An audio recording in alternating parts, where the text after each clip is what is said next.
समर्थांच्या भारत भ्रमणाचं चिंतन आपण पाहत होतो। वैराग्याची तीव्र धारणा निर्माण झाली। हिमालयात देहत्यागाचा प्रयत्न केला, पण रामरायांनी त्यांना धर्मसंस्थापनेच्या कार्याची आठवण देऊन पुन्हा क्रियाशील केलं। अनेकदा सज्जन माणसांच्या मनामध्ये असे निवृत्तीचे विचार तीव्रतेने येतात। त्यासाठी हिमालयाचीच आवश्यकता नाही आहे। अर्जुनाला युद्धाच्या भूमीवरती तीव्र वैराग्य आलं की मी भिक्षा मागून जगीन, पण मला हे युद्ध नको, एवढी मानसिकता अर्जुनाची युद्धभूमीवर सुद्धा झाली। रामानं सुद्धा वाटलं विश्वामित्रांबरोबर जाण्यात काही अर्थ नाही, सतत लढाया करण्यामध्ये काही अर्थ नाही, काही लोकांची हत्या होते, आपला कर्मविपाक वाढत जातो, पुन्हा पुन्हा जन्ममृत्यूच्या फेऱ्यात आपण अडकतो, त्या कर्म न केलेलं बरं, असं रामचंद्रांच्याही मनामध्ये येऊन गेलं। समर्थांना देहत्याग करावासा वाटला तो त्याच पद्धतीचा आहे। जी भावना अर्जुनाच्या मनात किंवा रामचंद्रांच्या मनात निर्माण झाली, पण रामरायांनी त्यांना क्रियाशील केलं। सज्जन माणसाची निष्क्रियता ही एक फार मोठी समस्या आहे। सज्जन माणसाने क्रियाशील असलं पाहिजे। दुर्जन माणसं महाउद्योगी असतात, सतत त्यांची काही ना काही लटपट खटपट चालू असते। याला पुरस्कार देऊ नका, याचा पुरस्कार रद्द करा, सारखे सभा घेत असतात। आणि सज्जन मनुष्य मात्र शांत असतो, तो काही बोलत नाही। एखाद्या सात्विक साधकाला जर प्रवचन करायला सांगितलं तर तो माझा काय अधिकार आहे, माझी तेवढी लायकी नाही, मी काही प्रवचन करणार नाही, मला तुम्ही प्रवचन करायला सांगू नका। पण बाकीची रजोगुणी आणि तमोगुणी माणसं वाटेल तशी भाषणं ठोकत राहतील, अभ्यास करणार नाहीत, लोकांचा बुद्धिभेद करत राहतील, समाजामध्ये विषारी विचार पसरवत राहतील। हे जग नरक होण्यामध्ये दुष्टांचा दुष्टपणा जितका कारणीभूत आहे, तितकीच सज्जनांची निष्क्रियता सुद्धा कारणीभूत आहे।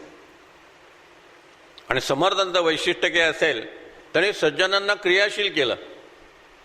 सेतुमाधवराव पगडी म्हणतात, समर्थांचं वैशिष्ट्य म्हणजे त्यांनी सज्जन माणसाला व्यायाम करायला लावला, सज्जन माणसाला सूर्यनमस्कार घालायला लावले, सज्जन माणसाला बलदंड व्हायला लावलं, आक्रमक व्हायला लागलं, प्रतिकार करायला शिकवला।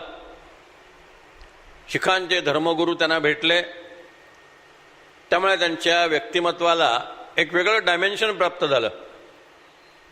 सशस्त्र क्रांतीशिवाय हा प्रश्न सुटणार नाही, शांततेच्या आणि अहिंसेच्या मार्गाने उत्तर मिळणार नाही, ही समर्थांची ठाम धारणा झाली। आपण जर नांदेडला गुरुद्वारात कधी गेलात तर तिथं शिखांच्या 10 गुरूंची चित्रप्रदर्शनी आहे, त्यात हरगोविंद आणि समर्थांच्या भेटीचा प्रसंग दिलेला आहे। काल सांगितलं दोन्ही चरित्रामध्ये त्याचा अंतर्भाव आहे। हे काम करत करत समर्थ दक्षिणेपर्यंत गेले, हिमालयापासून कन्याकुमारीपर्यंत प्रवास केला। कन्याकुमारीहून परतत असताना तिरुपतीला गेले, तिरुपतीला समर्थांनी स्थापन केलेला मारुती आहे, रामेश्वरला समर्थांनी स्थापन केलेला मारुती आहे। सेतुमाधवराव पगडींनी एकदा एक त्यांचा गमतीशीर अनुभव सांगितला।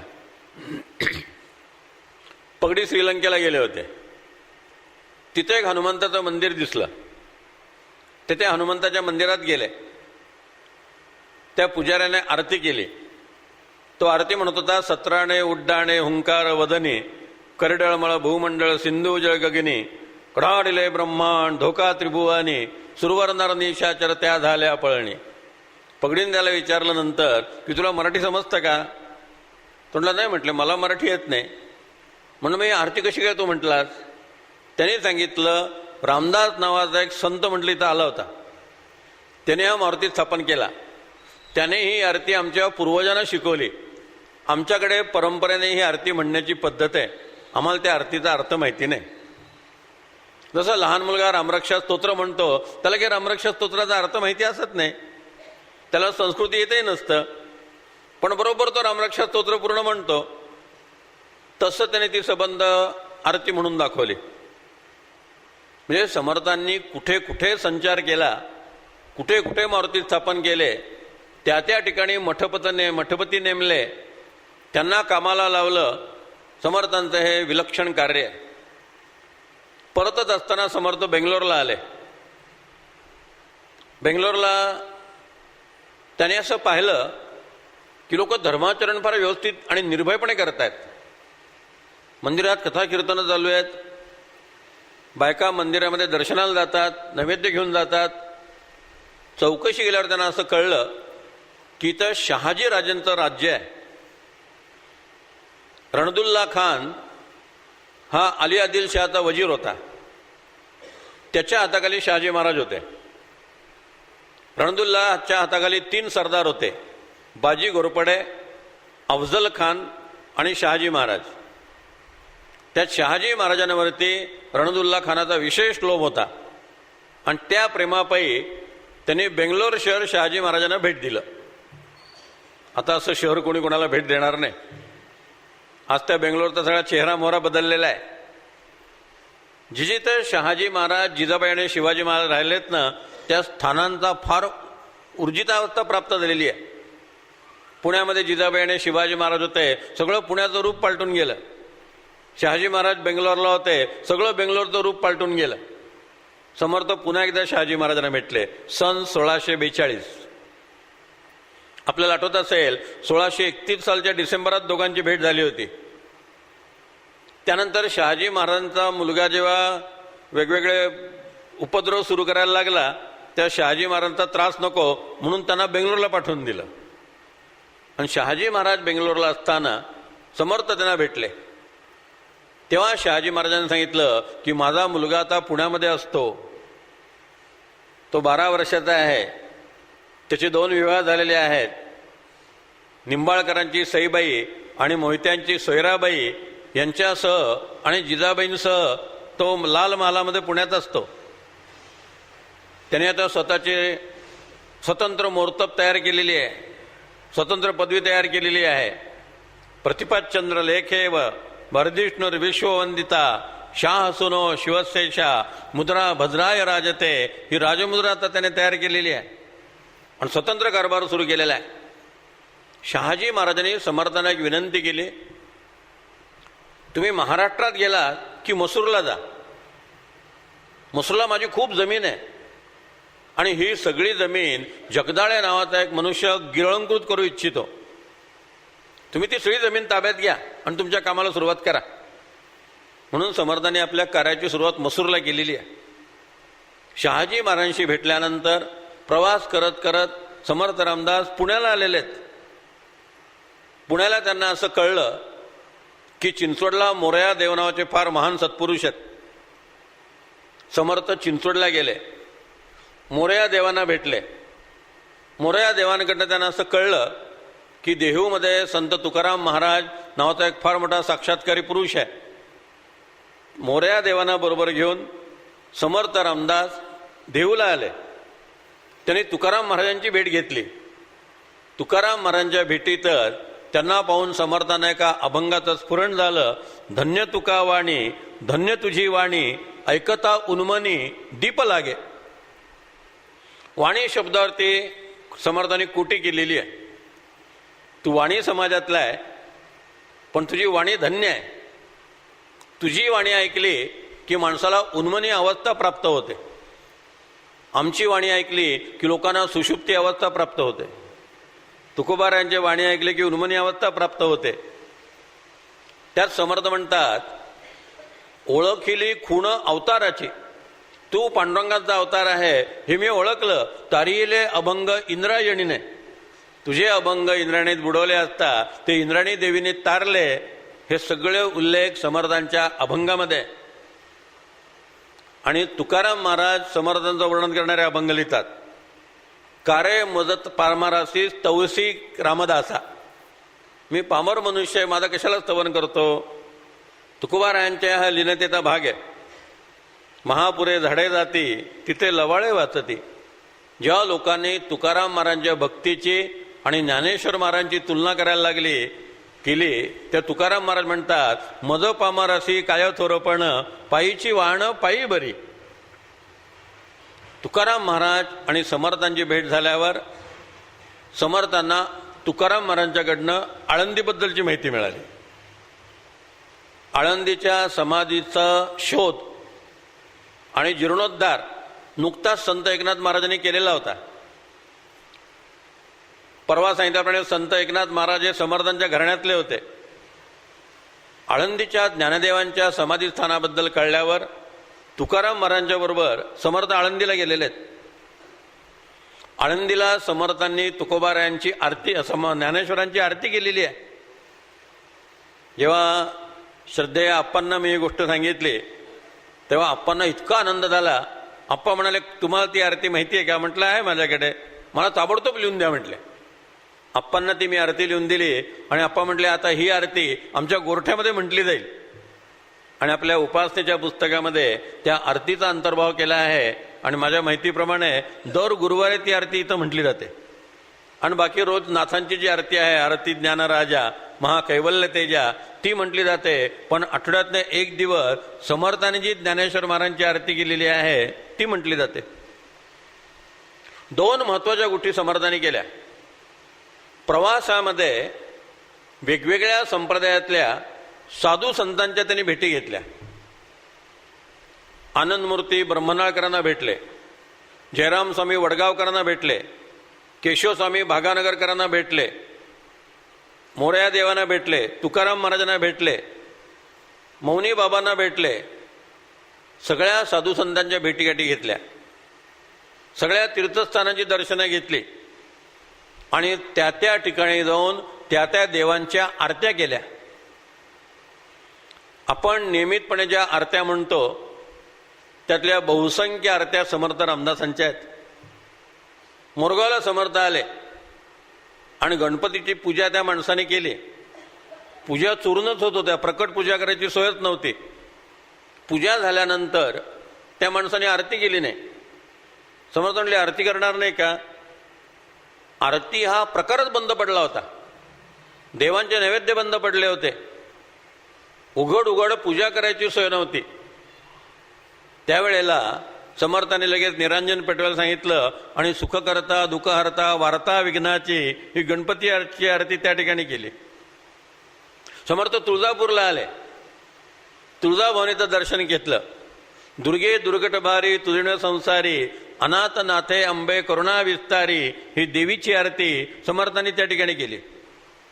तिथं मठ स्थापन केला. नरहरी नावाच्या रामदासाला तिकडलं मठपती केलं.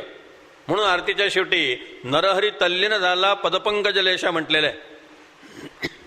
यावरनं काही लोक वाद घालतात की आरती समर्थांची नाही आहे, ही नरहरींची आहे. समर्थ आपली नाममुद्रा त्यात घेतलेली नाही, घेतलेली आहे.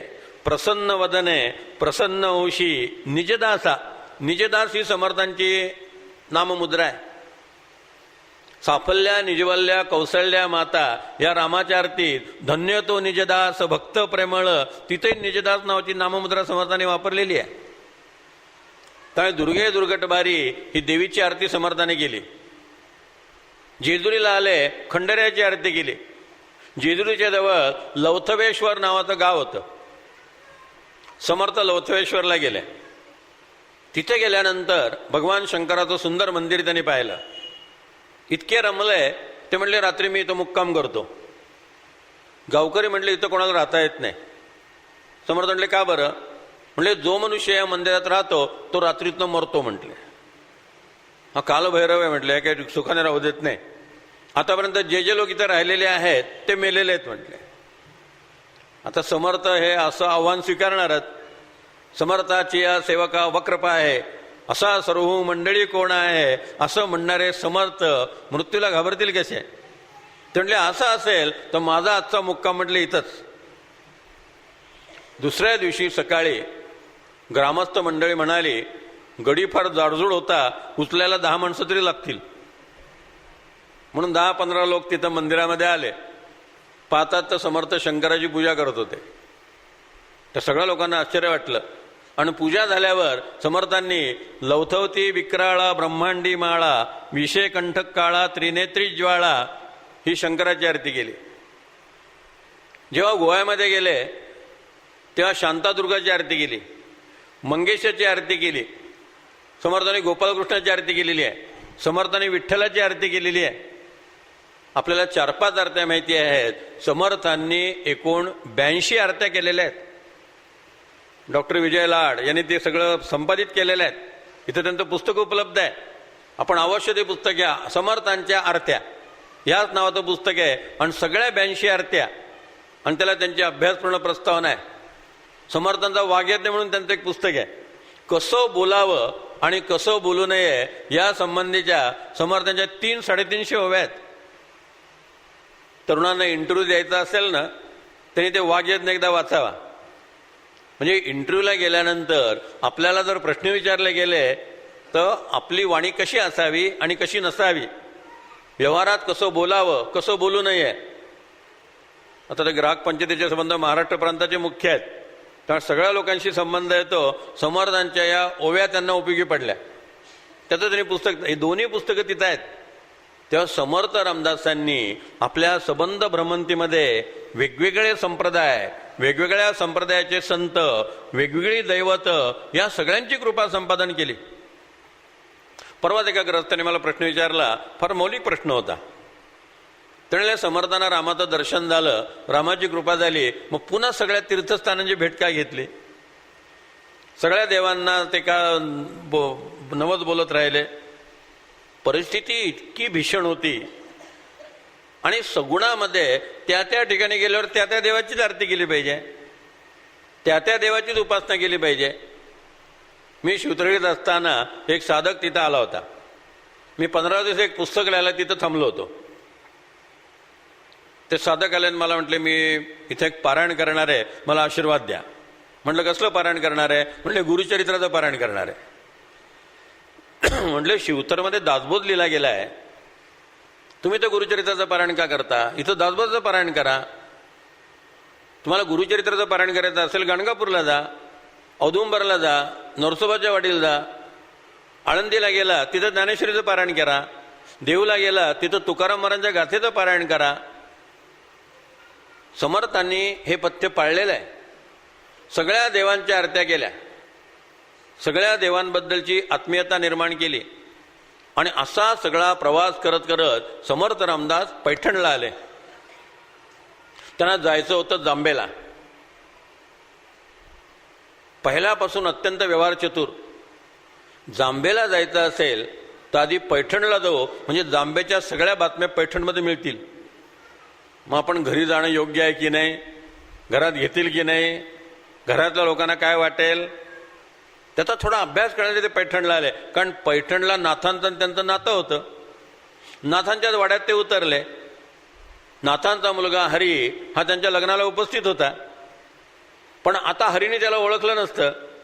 कारण समर्थांनी 24 वर्ष केलेला व्यायाम, धष्टपुष्ट शरीर, दाढी जटा सगळ्या अंगावरती उडवणाऱ्या, हातात कुबडी, सगळं रागरंगच बदललेला होता.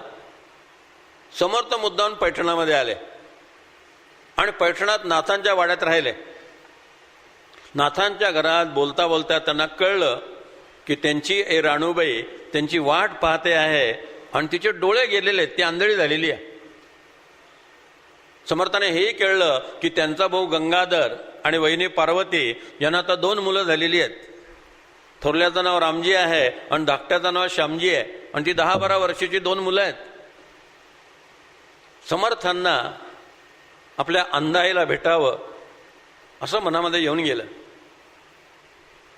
पैठणचा निरोप घेतला, नाथांच्या समाधीचं दर्शन घेतलं आणि समर्थ जांबेमध्ये आले. गावातल्या लोकांनी पाहिलं कोणीतरी साधू आलाय, पण सगळ्यांची पद्धत ही होती, कोणी महत्वाचा मनुष्य आला की त्याचा आधार तिथे ठोसरांच्या वाड्यात होईल. सगळ्यांनी त्यांना ठोसरांचा वाडा दाखवला.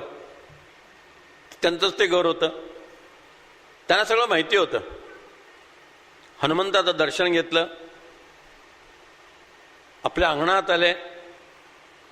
त्यांचे 2 पुतणे गोट्या खेळत होते. त्याने पाहिला धष्टपुष्ट संन्यासी, दाढी जटा वाढलेली. मुलांना दाढीची जरा भीती असते, लहान मुलांना दाढी एकदम अशी भावत नाही. ते दोघेही घाबरले आणि घरात पळून गेले. समर्थ अंगणात उभे राहिले.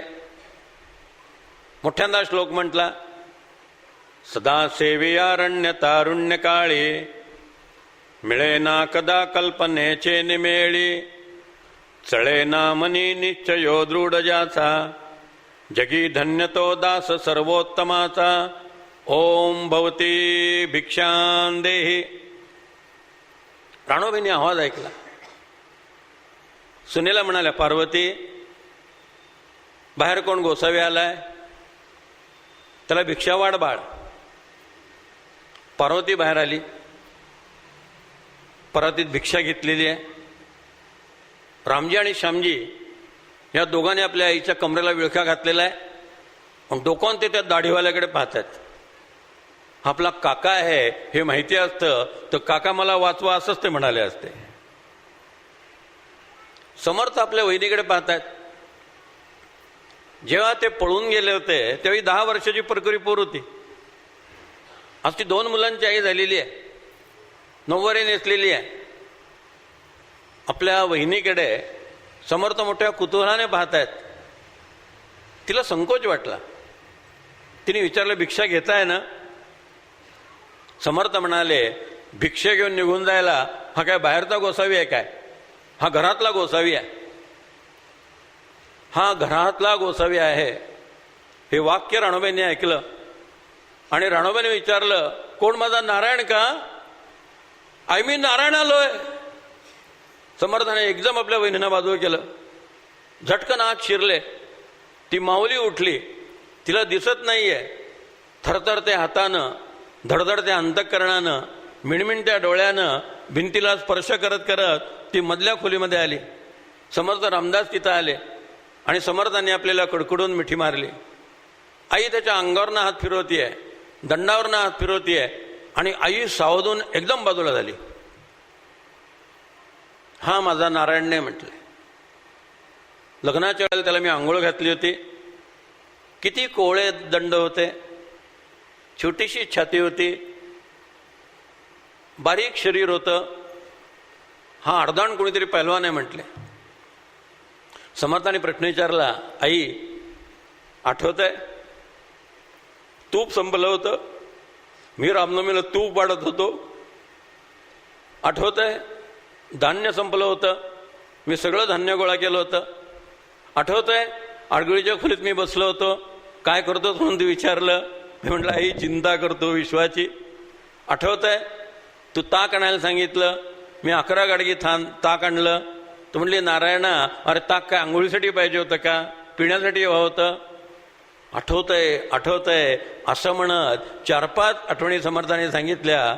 राणोबाईंच्या डोळ्यातनं अश्रू आले. नारायणा आता माझी खात्री पटली. समर्थाने आईचा हात घेतला, आपल्या मस्तकावरती ठेवला आणि विचारलं, हे जन्मखून माझी आठवते का? हे माझा आवाळू जन्मापासूनच आहे. राणूबाई म्हणते, मी तुला पाहिलं, मला सगळं आठवलं, पण माझ्या डोळ्यांनी मी तुझं रूप नाही पाहू शकत, मी अंध झालेली आहे. समर्थ म्हणतात, आई काळजी करू नकोस, तुम्हाला पाहू शकशील. आपल्या हाताची बोटं राणूबाईंच्या डोळ्यावरती ठेवली आणि श्रीराम जय राम जय जय राम एवढा एक मंत्र म्हटला. हात बाजूला केला. एकदम राणूबाईंना दृष्टी प्राप्त झाली. राणूबाईंनी समर्थांना पाहिलं, पण लक्षात ठेवा ती समर्थांची आई आहे. एखादी आई भारावून गेली असती, गावभर जाहिरात केली असती, मुलाने दृष्टी दिली मला, डायरेक्ट मीडिया गाठला असता. पण राणूबाई समर्थांना म्हणते, नारायणा 24 वर्ष झाले घरातनं पळून गेलास, परमेश्वर भेटलाच नाही, काही जादूटानं शिकून आलास, कोणतं भूत वश केलंस बाबा, कोणतं भूत वश केलं बाबा? या आईच्या प्रश्नाला समर्थाने उत्तर देताना आपला पहिला अभंग रचलेला आहे. इथून पुढे मग समर्थांनी सुमारे 3-3.5 हजार अभंग लिहिलेले आहेत. परमपूज्य आप्पांनी अवघ्या 50 रुपयामध्ये तो अभंगांचा गाथा दिला होता. तोच आपण पुन्हा छापलेला आहे. आता आपण त्याची किंमत 100 रुपये केलेली आहे. पण जेव्हा प्रश्न विचारला की कोणतं भूतवस केलं बाबा, समर्थ आईला म्हणतात, आई होते वैकुंठीच्या कोणी, शिरले अयोध्या भुवानी, लागे कौसल्याचे स्तनी, त्याची भूत गे माय. जाता कौशिक रावळी, अवलोकिली भयंकाळी, त्राटिका ती छळणी मेली, त्याची भूत गे माय. मार्गी जाता वनांतरी, पाय पडला दगडावरी, पाषाणाची झाली नारी, त्याची भूत गे माय. जनकाचे अंगणी गेले, शिवाचे धनु भंगिले, वैदेही अंगी संचारले, त्याची भूत गे माय. जेणे सहस्रार्जुन वदिला, तोही तत्काळची भ्याला, धनु देऊन देह रक्षिला, त्याची भूत गे माय. पित्त याचे भाकेसी, कैकईचे वचनासी, मानून गेले अरण्यासी, त्याची भूत गे माय. 14 संवत्सर तापसी, अखंड हिंडे वनवासी, सांगाते भुजंग पोसी, त्याची भूत गे माय.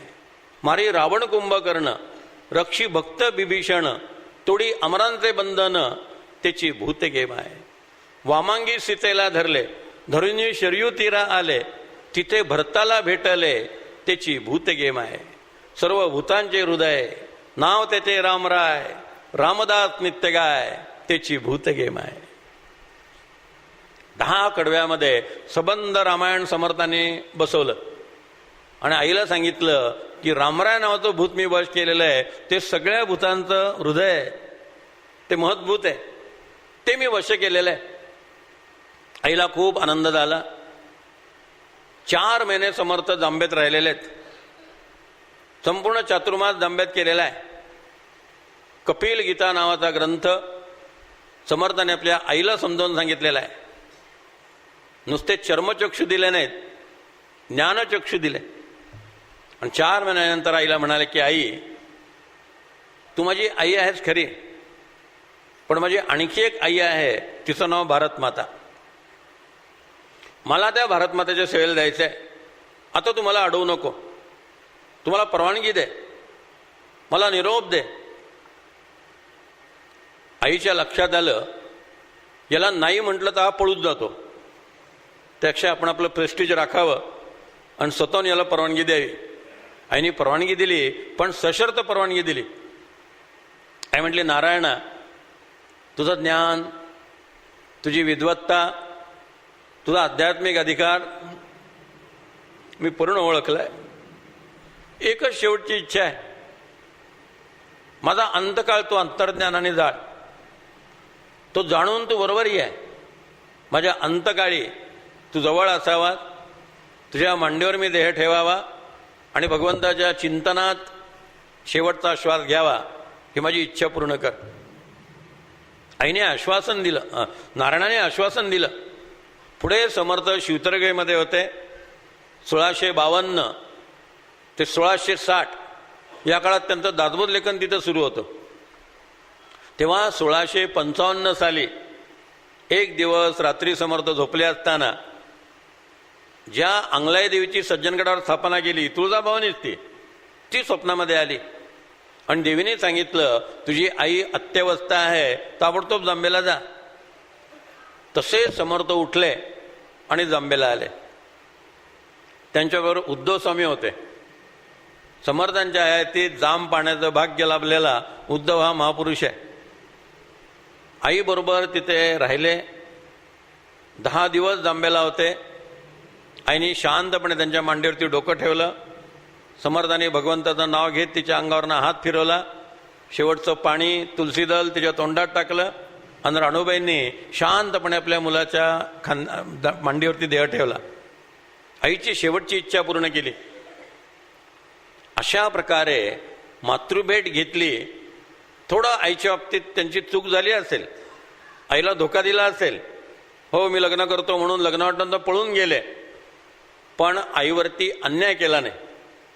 समर्थ वैराग्यशाली होते, समर्थ तुसडे नव्हते. अहो, जेव्हा चाफळला आले, पुतण्यांची आठवण आली, आपल्या दोन्ही पुतण्यांना पत्र पाठवलं. बरे सत्य बोला, यथा तथ्य चाला, बहुमानिती लोक तेणे तुम्हाला, धरा बुद्धिपोटी विवेकी मुलांनो, सदा गुण अंतरा माझी राहो, बहु खेळ खोटा, सदा लस्य खोटा, समजतासी भांडेल तोची करंटा, दिसा माझी काही तरी ते लिहावे, प्रसंगी अखंडित वाचित जावे. वरी चांगला अंतरी गोड नाही, तया मानवाचे जिणे व्यर्थ पाही. वरी चांगला अंतरी गोड आहे, तया लागी कोणी तरी शोधित आहे. परी शेवटी सर्व सोडून द्यावे, मरावे परी कीर्तिरूपी उरावे. समर्थांनी आपल्या दोन्ही पुतण्यांना जो उपदेश केलेला आहे तो तयार करून समर्थांनी पुतण्यांना लिहिलेलं पत्र म्हणून सगळ्या शाळात लावलं पाहिजे आणि सगळ्या शाळांमधलं अब्राहम लिंकनचं पत्र काढून टाकलं पाहिजे. आम्हाला इतका तो पुळका आहे, अजून आम्ही स्वतंत्र झालेलोच नाही आहे, अजून आम्ही इंग्रजांच्या गुलामीतनं सुटलोच नाही आहे. सर्वात गमतीची गोष्ट अशी, एका इंग्रजीच्या अभ्यासू प्राध्यापकाने मला सांगितलं की अब्राहम लिंकननी असं पत्र लिहिलेलंच नाही आहे. जर अब्राहम लिंकनचा मुलगा शाळेत गेला तर अब्राहम लिंकन मुख्याध्यापकांना काय पत्र लिहिल असा तर्क इंग्रज साहित्यिकांनी केला आणि त्या साहित्यिकाने ते पत्र तयार केलं आणि ते मुख्याध्यापकाच्या नावाने लिहिलं. ते वर्तमानपत्रात छापून आलं आणि आमच्या इंग्रज धार्जिण्या लोकांनी ते पत्र मराठीत अनुवाद करून सगळ्या शाळांमध्ये लावून टाकलं. अब्राहम लिंकनचे मुख्याध्यापकाचं पत्र. समर्थांचं पुतण्यांना जे पत्र आहे तो विद्यार्थ्यांना व्यवस्थित उपदेश आहे. सदा दात घासून तोंडा धुबावे, कळाहीन घालणार डेबा नसावे. हा उपदेश कोण करू शकतं? इतक्या ग्राउंड लेवलला जाऊन विद्यार्थ्यांना समर्थाने उपदेश केलेला आहे. सतत खेळत राहाल कामाचं नाही, सतत भांडत राहाल कामाचं नाही, संतुलित जीवनमान असलं पाहिजे. हा सगळा उपदेश त्या पत्रामध्ये. ही सगळी पत्र लिहून सगळ्या लोकांशी संपर्क ठेवून समर्थ महाबळेश्वरला आले. महाबळेश्वरला त्यांना 2 चांगले शिष्य मिळाले, एक दिवाकर गोसावी आणि दुसरे अनंत गोसावी. दोघेही सख्य भाऊ आहेत. महाबळेश्वरला 2 मंदिर आहेत, एक महाबलेश्वर आणि दुसरं अतिबलेश्वर. महाबलेश्वरचा पुजारी दिवाकर आहे, अतिबलेश्वरचा पुजारी अनंत आहे. या दोघा भावांना समर्थाने अनुग्रह दिला. महाबळेश्वरला मारुती स्थापन केला. बरोबर आपण त्या पंचगंगाच्या उगमस्थानी गेलो की त्या उगमस्थानाच्या डोक्यावरती समर्थांचा मारुती आहे. समर्थांची आवडीची स्थानं म्हणजे नद्यांचा उगम आणि नद्यांचा संगम. कराडला समर्थ आले, तिथं कृष्णा, वेण्णा आणि कोयना यांचा त्रिवेणी संगम आहे, तिथं समर्थांनी मठ स्थापन केला. वाईला आले, तिथं कृष्णाच्या काठावरती मठ स्थापन केला. माहुलीला आले, तिथं कृष्णा वेण्णा संगम आहे, तिथं हनुमंताचं मंदिर स्थापन केलं. गाव तिथं मारुती, हे समर्थांचं ध्येय होतं. ठिकठिकाणी हनुमंताची मंदिरं स्थापन करावी, त्या मंदिरात व्यायामशाळा असावी, तरुणांनी त्या ठिकाणी एकत्रित यावं, रोज जोर बैठका व्यायाम करावा, त्या सगळ्या तरुणांनी संघटित व्हावं आणि दिन दिन दिन अल्लाहू अकबर अशी गर्जना करत जर 150 पठाण गावामध्ये शिरले तर त्या सगळ्यांना बदलून काढावं आणि त्यांना ठार मारावं. देवद्रोही तितके कुत्ते मारोनी घालावे परते, देवदास पावती पत्ते जधरती संशय नाही. धर्माकरता मरावे, मरोनी अवघ्यासी मारावे, मारता मारता घ्यावे राज्य अपले. तरुणांची संघटना समर्थांनी केली. समर्थांनी 10 ते 20 ह्या वयोगटातल्या 1400 मुलांना अनुग्रह दिला, ज्याला टीनेजर्स म्हणतात. 13, 14, 15, 16 असे 10 ते 20 वयोगटातले 1400 मुलं अनुग्रहित केले. 1100 मुलांना मठपती केलं आणि 300 मुलांना फिरते महंत केलं. 1623 सालचा उद्धव स्वामींचा जन्म. 1632 साली वयाच्या 9व्या वर्षी त्यांना अनुग्रह दिला आणि टाकळी मठाचं मठपती केलं. 1636 सालचा दिवाकर गोसाव्यांचा जन्म. 1645 साली त्यांना अनुग्रह दिला आणि 9व्या वर्षी महाबळेश्वर मठाचं मठपती केलं. 1636 सालचा अक्काबाईंचा जन्म.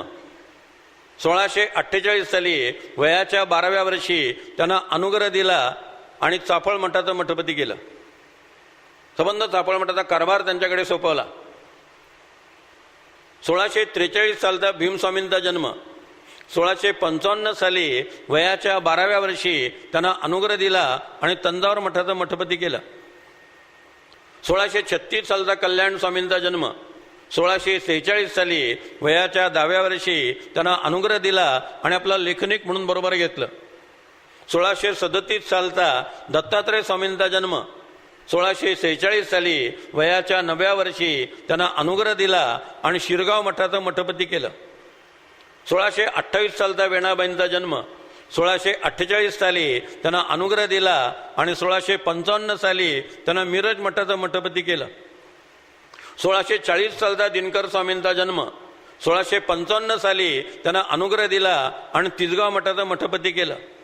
1640 सालचा अंबिकाबाईंचा जन्म. 1655 साली त्यांना अनुग्रह दिला आणि राशिवडे वाळवे मठाचं मठपती केलं. सगळी लहान लहान मुलं गोळा केले.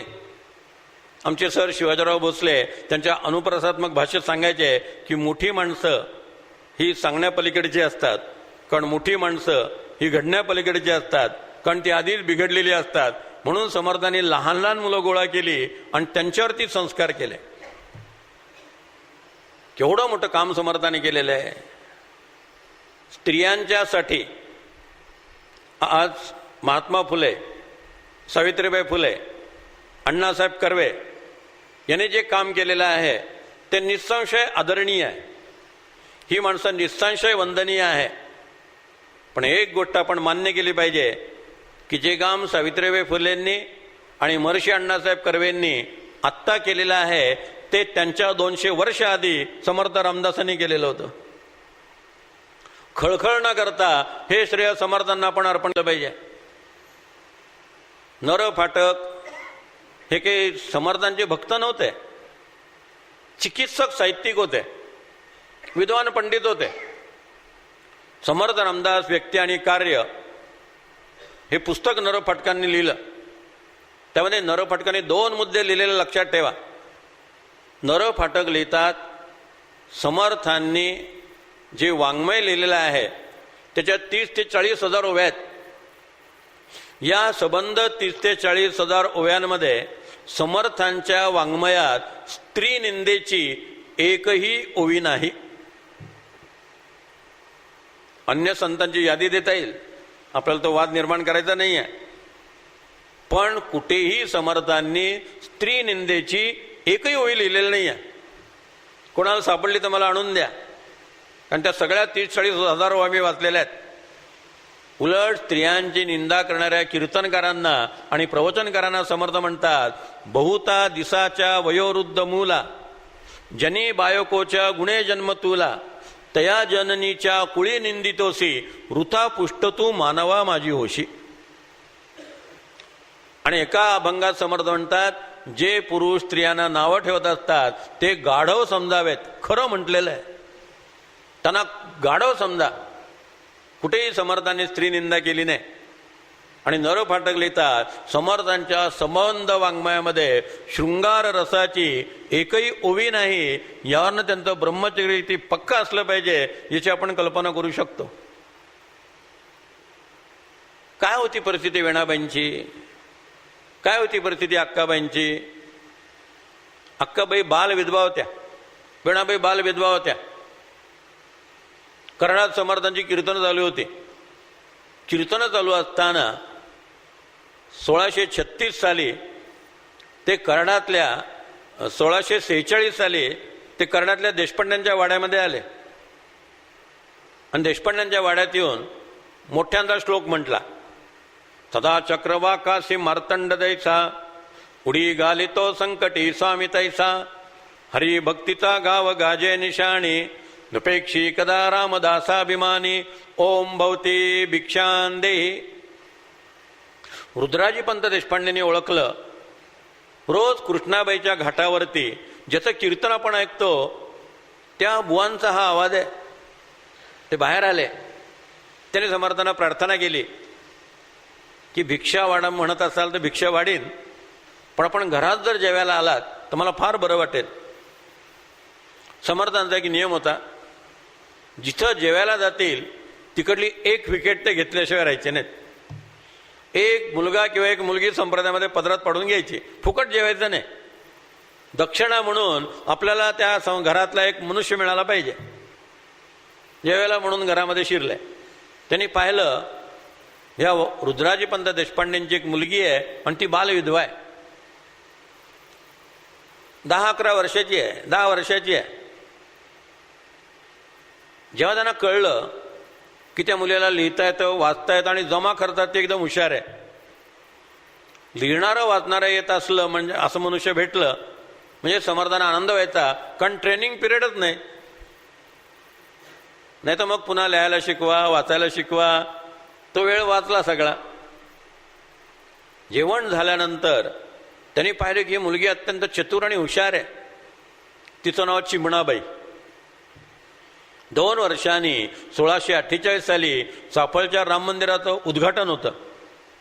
समर्थांनी रुद्राजीपंत देशपांडेंना पत्र पाठवलं आणि पत्रात लिहिलं, तुम्ही रामाच्या उत्सवाला आणि उद्घाटनाला या आणि येताना चिमणाबाईंना घेऊन या.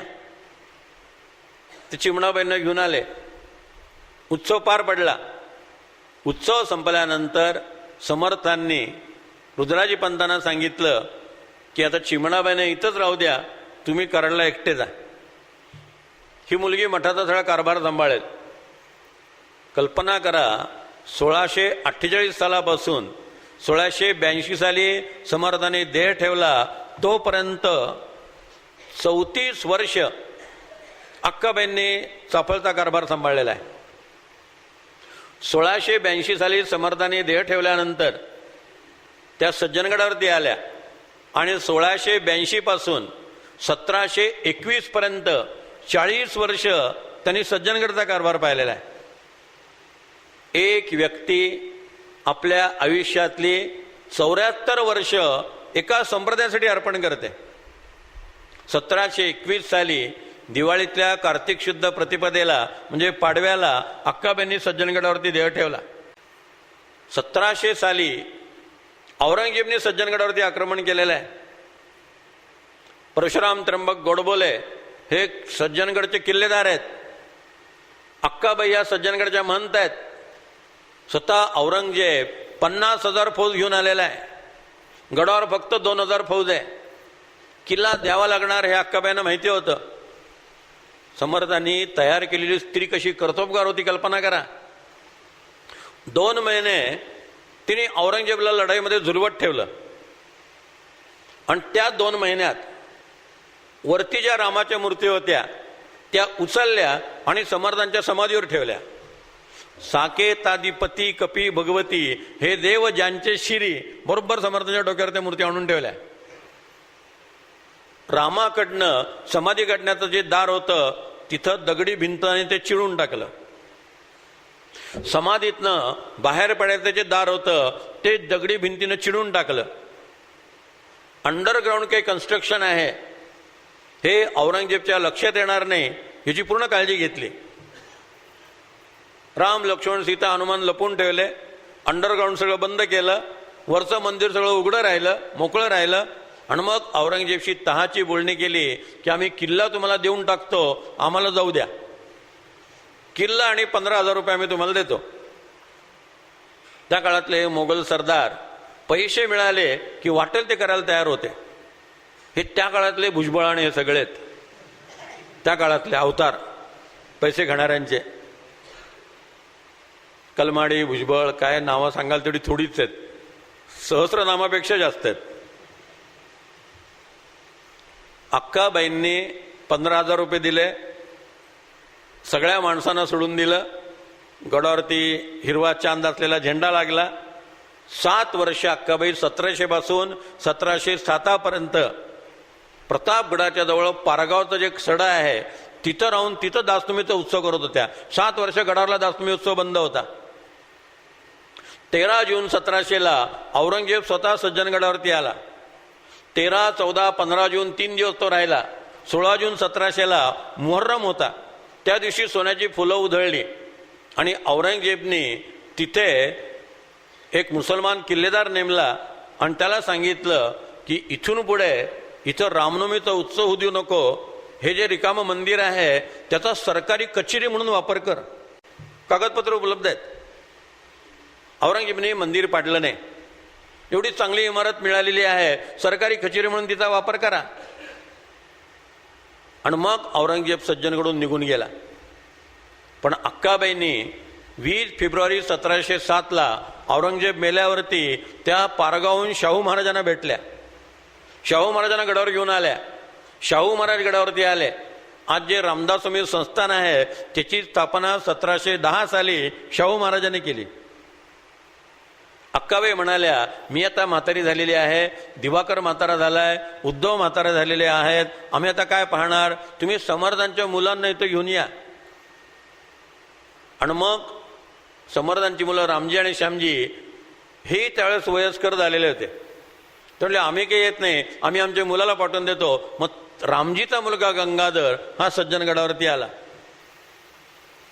त्याला स्वामी हा किताब शाहू महाराजांनी दिला. त्यांचं आडनाव ठोसर होतं. गावचं कुलकर्णी पण आलं म्हणून लोक त्यांना कुलकर्णी म्हणायला लागले. त्यांची ती नावं बदलली आणि शाहू महाराज म्हणाले, तुमचं स्वामी घराणं आहे, तुम्ही गडाचे स्वामी आहात, इथं राहून तुम्ही गडावरती राज्य करा. म्हणून स्वामी आडनाव झालं. आता जे बाळासाहेब स्वामी, भूषण स्वामी, तो स्वामी किताब त्यांना शाहू महाराजांनी दिला. पण अक्काबाईंनी कशा प्रकारे गड सांभाळला. कोल्हापुरात पाराजीपंत गोसांकडे जेवायला गेले. जेवणाच्या निमित्ताने 2 मुलं पाहिली, अंबाजी आणि दत्ताजी. अंबाबाईच्या कृपेने झाला म्हणून त्याचं नाव अंबाजी ठेवलं आणि गुरुचरित्राच्या पारणातनं झाला म्हणून दुसऱ्याचं नाव दत्ताजी ठेवलं. समर्थांना ती दोन्ही मुलं आवडली. जेवण झाल्यावर पाराजीपंतांनी त्यांना दक्षिणा, धोतर हे सगळं आणून दिलं. समर्थ म्हटले, तुम्ही प्रापंचिक लोक फार स्वार्थी आहात. आम्हाला जे हवं असतं ते तुम्ही स्वतःजवळ ठेवून घेता आणि आम्हाला जे नको असतं ते तुम्ही देता. पाराजीवंतांना कळे ना यांना काय पाहिजे. वॉशिंग मशीन पाहिजे का, व्हॅक्यूम क्लिनर पाहिजे का, टी व्ही पाहिजे, मोबाईल पाहिजे, काय पाहिजे यांना. म्हटले, महाराज तुम्हाला काय हवंय. समर्थ म्हणाले, आम्हाला हा अंबाजी द्या. म्हटले, आम्हाला अंबाजी आवडला.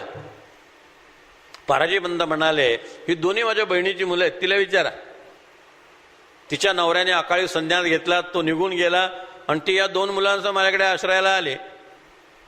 तिचं नाव लक्ष्मीबाई. समर्थांनी लक्ष्मीबाईंना सांगितलं की मला हा अंबाजी द्या. एकदम अंबाजीच्या प्रेमात पडले. लक्ष्मीबाई म्हणाली, एका अटीवर देईन. म्हटले, पाहिजे असलं तर 2 घ्या. म्हटले, एकटा घेऊ नका. समर्थ म्हटले, आमचा धंदाच आहे, पोरं गोळा करायचे, त्यांच्यावर संस्कार करायचे, त्यांना मठपती बनवायचं, त्यांना कीर्तनकार प्रवचनकार बनवायचं आणि 10 दिशेला पाठवायचं. महंत महंत करावे, युक्तिबुद्धीने भरावे, जाणते करून विकरावे नाना देशी. हा आमचा बिझनेसच आहे. पण लक्ष्मीबाई हुशार होती. ती म्हटली, महाराज मायलेकरांची ताटातूट का करता. मी तशी आळशीबाई नाही आहे. माझ्यावर गोरठ्याचे संस्कार आहेत. काहीतरी काम करेन, भांडी घासेन, रामाचे कपडे धुवेन, भाज्या चिरेन, स्वयंपाक करेन, तुम्ही सांगाल ते काम करेन, मला तुमच्याबरोबर घ्या. शिरगावला आले. तिथं मठ स्थापन केला. तिथं दत्तात्रयाला मठपती केलं. त्याचं लग्न लावून दिलं. त्याला सांगितलं, आईला नीट सांभाळ. आईला तिथं ठेवलं आणि स्वतः चाफळला आले आणि येताना अंबाजीला घेऊन आले. मसूरला रामनवमीचा उत्सव सुरू केला. तिथं अंबाजीचा कल्याण झाला. आपल्याला सगळ्या त्या कथा माहिती आहेत.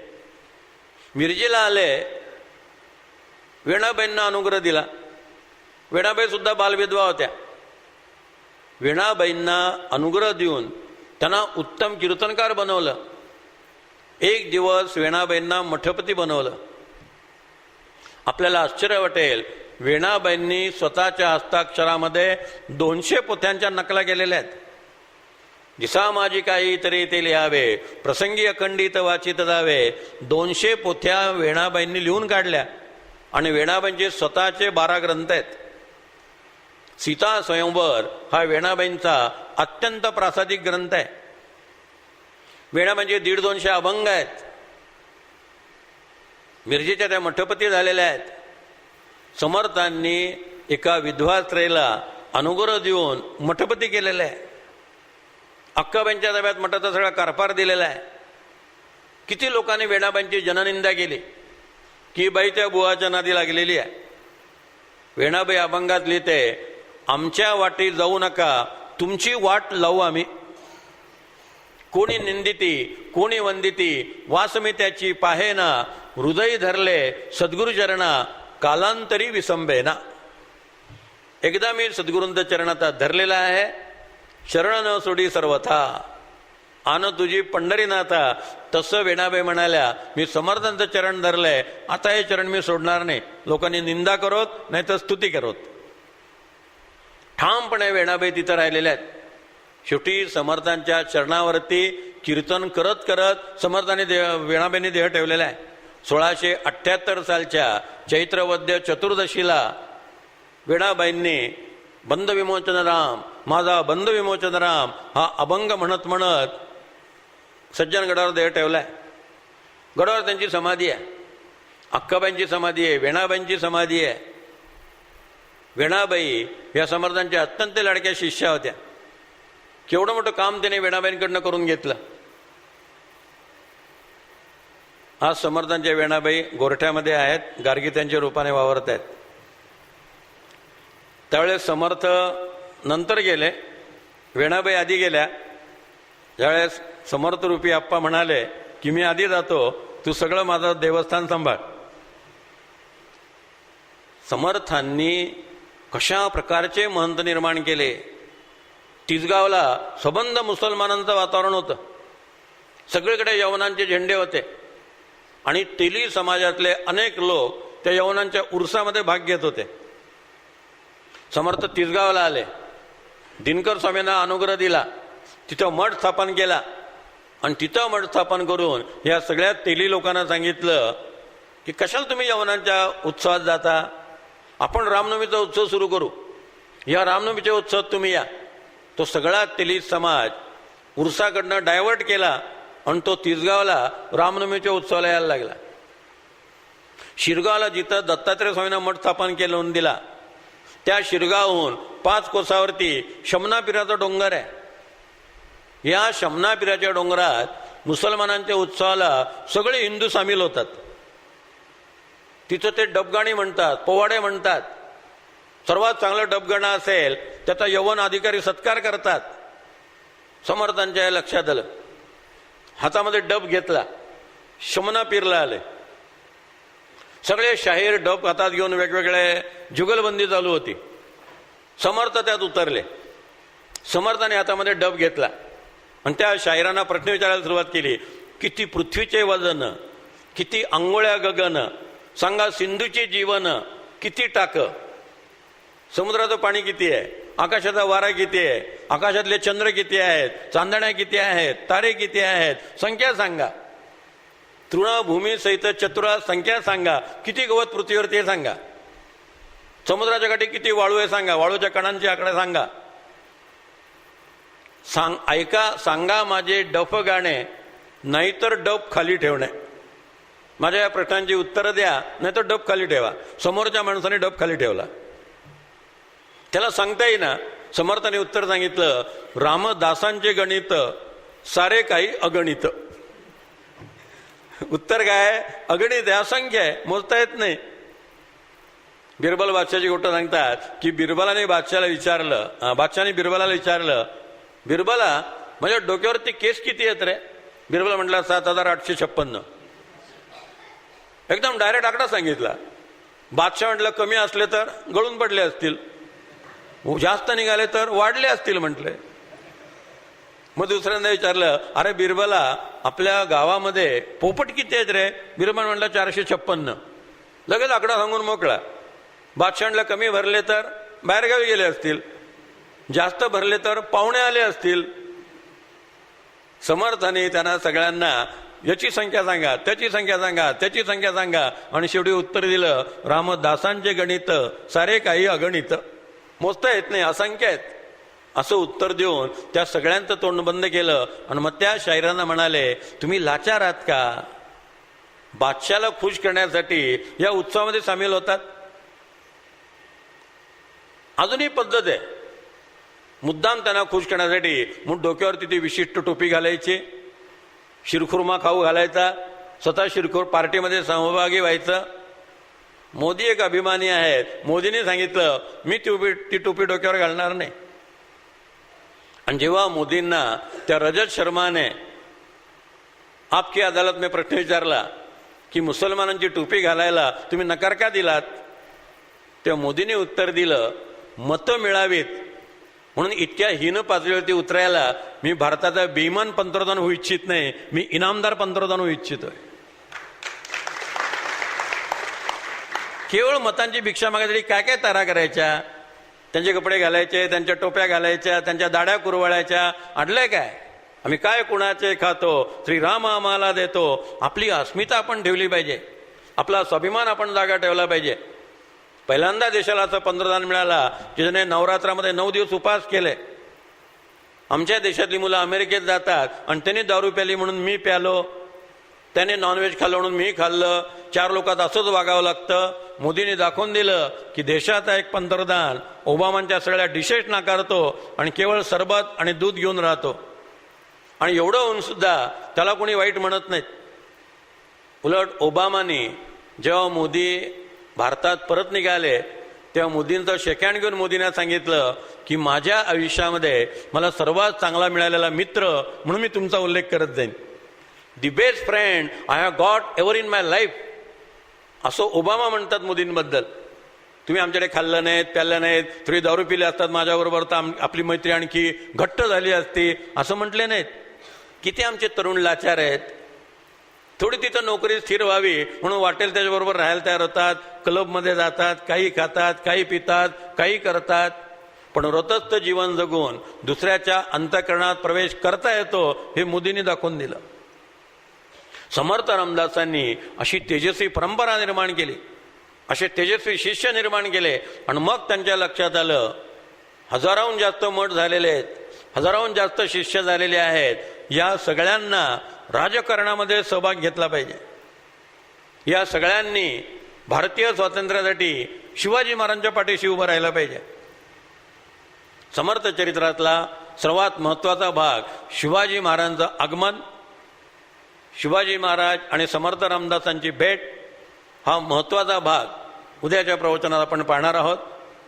खरंच शिवाजी महाराज भेटले होते की नाही? समर्थ औरंगजेबचे हेर होते का? शिवसमर्थ भेट नेमकी केव्हा झाली? त्यांच्या भेटीचे काय काय प्रसंग आहेत? तुकाराम महाराजांचं का नाही नाव घेतलं जात? जास्त समर्थांचा उल्लेख का केला जातो? हे जे अनेक प्रश्न काही देशद्रोह्यांनी आणि समाजकंटकांनी उपस्थित केलेले आहेत, त्या सगळ्या प्रश्नांची उत्तरं आणि शिवसमर्थांचे संबंध हे आपण उद्या पाहणार आहोत.